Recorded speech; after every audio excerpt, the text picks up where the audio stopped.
గొడవలు అని చెప్తుంది నువ్వే. నిన్ను అన్యాయం చేశారు. ఏంది నీకు చేసిన అన్యాయం చెప్పండి? ఏ 100 కోట్ల ఎంత తప్పు ఇచ్చారు? ఏ రాజకీయంగా ఏమడిగితే ఏమలేదు చెబుతా ఉంటది కాదు సార్. మాకు అన్యాయం చేశారు అంది కదా. జగన్ గారు అన్నారు కాంగ్రెస్ విడదీసిందని. లేదు మా అన్నయ్య విడదీశాడని వాళ్ళు చెప్పింది. ఇప్పుడు ఇది రేపు జగన్ గారిని అనమానండి, ఎల్లుండి చెప్పుద్దాం ఆస్తులు ఎంత తేడా వచ్చినాయో కూడా. సార్ అదే చెప్పమని సార్ ఓపెన్ గా. ఇప్పుడు మా ఆయన ఎంత ఆస్తి కొడితే ఎంత ఇచ్చారండి? ఇది లేదంటే ఇదిగోండి మా ఆయన ఇదిగోండి, నువ్వు కూడా పాదయాత్ర చేసావు కదా, నువ్వు కూడా 2014-19లో ప్రచారం చేసావు కదా, నువ్వు కూడా ముఖ్యమంత్రి పదవి షేరింగ్ అడిగని చెప్పి మా మెరిసిమల్లి అనిల్ కుమార్ గారు చెప్పారండి. చెప్తే వైఎస్ జగన్మోహన్ రెడ్డి అన్న అట్లా కుదరదమ్మా, ఇది కుటుంబం, ఇది ఏమైనా ఆస్తులు అయితే విభజించవచ్చు కానీ ఇది ప్రజలు ఇచ్చినటువంటి పదవి, దీన్ని అట్లా నీకు సగం ఇంకోళ్ళ సగం అట్లా ఇచ్చేది కాదమ్మా అని చెప్పారు. నాకు అది నచ్చలేదు, వెళ్ళిపోయానని చెప్పానండి. ప్రజలకు కూడా క్లియర్ గా అర్థమైంది కదా.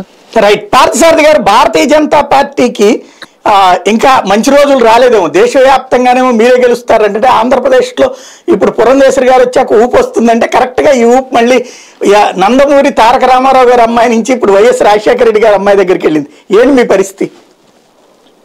సార్, నాకు తెలిసినంత వరకు ప్రజలు విఘ్నులుగా మారుతారనేటువంటి దీని మీద మేము పూర్తి విశ్వాసంతో ఉన్నాం. అందుకే ప్రజల దగ్గరికి వెళ్ళి వాస్తవాలు తెలియజేస్తున్నాం.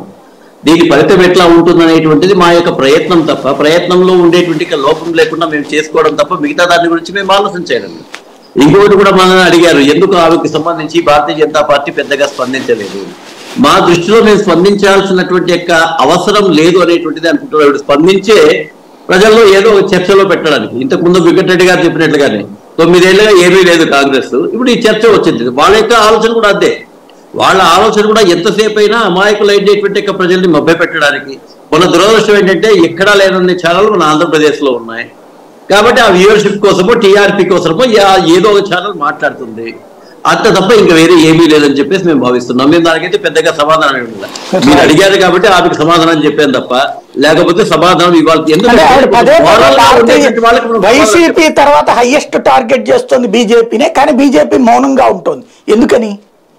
అదేనండి, మనం మాట్లాడడం కొద్దీ వాళ్ళు ఇంకోటి మాటలు మాట్లాడడం ఈమెకు ఒక ఏదో రావాలని ఉంటుంది. వదిలేసేస్తే మామూలుగా ఏమంటాం, ఒక మామూలుగా ఏదైనా ఒక పిచ్చి కుక్కో గజ్జి కుక్కో పోతుంది అనుకోండి, 2 రకాలుగా పోయి దాన్ని పట్టుకొని కలబడి చేయొచ్చు, లేదా దూరం వెళ్ళిపోవచ్చు, లేదా దాన్ని పట్టించుకోకుండా